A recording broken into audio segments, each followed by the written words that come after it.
അടുത്തിടെ ഏറ്റവും ആഘോഷപൂർവ്വം നടന്ന ഒരു സെലിബ്രിറ്റി വെഡ്ഡിംഗ് ആയിരുന്നു ജയറാം പാർവതി ദമ്പതികളുടെ മകൾ മാളവിക ജയറാമിൻ്റേത്. ഗുരുവായൂരിൽ വെച്ചായിരുന്നു നവനീത മാളവികയെ താലി ചാർത്തിയത്. ശേഷം തൃശ്ശൂരിൽ ആഘോഷപൂർവ്വം മറ്റുള്ള വിവാഹ ചടങ്ങുകളും റിസപ്ഷനുമെല്ലാം നടന്നു. തൃശ്ശൂരിൽ മാത്രമല്ല, ഗുരുവായൂരിലെ വിവാഹത്തിൽ പങ്കെടുക്കാൻ സാധിക്കാത്ത പോയ സിനിമാ സുഹൃത്തുക്കൾക്കും ബന്ധുക്കൾക്കുമൊക്കെയായി കൊച്ചിയിലും പാലക്കാട്ടും വിവാഹ സൽക്കാരങ്ങൾ ജയറാം ഒരുക്കിയിരുന്നു. മാളവികയുടെ വിവാഹത്തിലും റിസപ്ഷനുമെല്ലാം സജീവമായി പങ്കെടുത്ത് തിളങ്ങി നിന്ന ഒരു കുടുംബം ദിലീപിൻ്റേതാണ്. വർഷങ്ങളായി അടുത്ത സുഹൃത്തുക്കളാണ് ജയറാമും ദിലീപും. കലയിലും സിനിമയിലും ദിലീപിൻ്റെ വഴികാട്ടികളിൽ ഒരാളായിരുന്നു ജയറാം. ദിലീപിൻ്റെ മോശം സമയത്ത് ഏറ്റവും കൂടുതൽ ഒപ്പം നിന്നിട്ടുള്ള നടനും ജയറാം തന്നെയാണ്. അതുപോലെ ദിലീപിൻ്റെ മകൾ മീനാക്ഷിയുടെ അടുത്ത സുഹൃത്താണ് മാളവിക ജയറാം. മീനാക്ഷിയെ ഹോസ്റ്റലിൽ നിന്നും ചാടിച്ച് മിക്കപ്പോഴും കറങ്ങാൻ കൊണ്ടുപോകാറുണ്ടായിരുന്നെന്നാണ് ഒരിക്കൽ മാളവിക പറഞ്ഞത്. അതിൻ്റെ പേരിൽ ദിലീപിൻ്റെ കയ്യിൽ നിന്ന് തനിക്ക് പലപ്പോഴും വഴക്ക് കിട്ടിയിട്ടുണ്ടെന്നും മാളവിക വെളിപ്പെടുത്തിയിരുന്നു.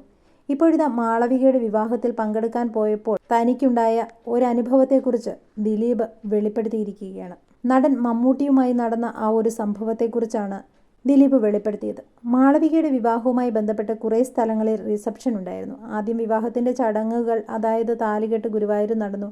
അതിനു മുമ്പ് തൃശ്ശൂർ ഹയാത്തിൽ സംഗീത പാർട്ടി ഉണ്ടായിരുന്നു. അന്ന് രസകരമായ പരിപാടികളും ഉണ്ടായിരുന്നു. ജയറാമേട്ടനും കണ്ണനും കൂടിയുള്ള കോമഡി ഐറ്റമൊക്കെ ഉണ്ടായിരുന്നു.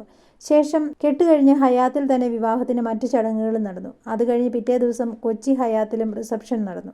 അത് കഴിഞ്ഞ് പാലക്കാട്ടും ഒരു റിസപ്ഷൻ ഉണ്ടായിരുന്നു. അവർ ആഘോഷമാക്കട്ടെ. മാളവികയുടെ വിവാഹത്തിന് പോയപ്പോൾ എല്ലാവരും ചോദിച്ചത് മീനാക്ഷിയുടെ വിവാഹത്തെക്കുറിച്ചാണ്. മമ്മൂക്കയാണ് വന്നയുടൻ ചോദിച്ചത്, എന്നാണ് ഒരു കല്യാണം ഇനി? അപ്പോൾ ഞാൻ പറഞ്ഞു, തൽക്കാലം ഞാൻ കല്യാണം കഴിക്കുന്നത് നിർത്തിവെച്ചിരിക്കുകയാണെന്ന്. കാരണം എൻ്റെ എല്ലാ കല്യാണത്തിനും വരുന്നയാളാണ് മമ്മൂക്ക. ശേഷം മീനാക്ഷിയെ ചൂണ്ടിക്കാട്ടി ഇവളുടെ എന്നാണ് ഉദ്ദേശിച്ചതെന്ന് മമ്മൂട്ടി പറഞ്ഞു. മീനാക്ഷിയെ കണ്ടയുടൻ നീ കയ്യിൽ തൂങ്ങുന്നോ എന്നാണ് മമ്മൂക്ക ചോദിച്ചത്. കാരണം മമ്മൂക്കയുടെ കയ്യിൽ തൂങ്ങുന്ന മീനാക്ഷിയുടെ ഒരു പഴയ ഫോട്ടോയുണ്ട്. അമേരിക്കയിൽ വെച്ച് എടുത്തതാണത്. അതുപോലെ മീനാക്ഷി ഡോക്ടറായി എന്നുള്ളതിൻ്റെ സന്തോഷം കൊണ്ടൊക്കെ മമ്മൂക്ക ഒരുപാട് സംസാരിച്ചു. കല്യാണം എന്നത് കുട്ടികൾ തീരുമാനിക്കുമ്പോൾ നടക്കേണ്ട കാര്യമല്ലേ? കാരണം ഇന്നയാളെ തന്നെ നീ കല്യാണം കഴിച്ചോണം എന്നൊന്നും പറയാൻ നമുക്ക് പറ്റില്ലല്ലോ. കാരണം തിരിച്ചെങ്ങാനും വല്ല ചോദ്യവും ചോദിച്ചാലോ? അവൾക്ക് ഇഷ്ടപ്പെടുന്നയാളെ പറയുമ്പോൾ അതിനെ സപ്പോർട്ട് ചെയ്യാമെന്ന് ഞങ്ങളും പറയും. അതല്ലാതെ വേറെ എന്ത് പറയാനാണ്?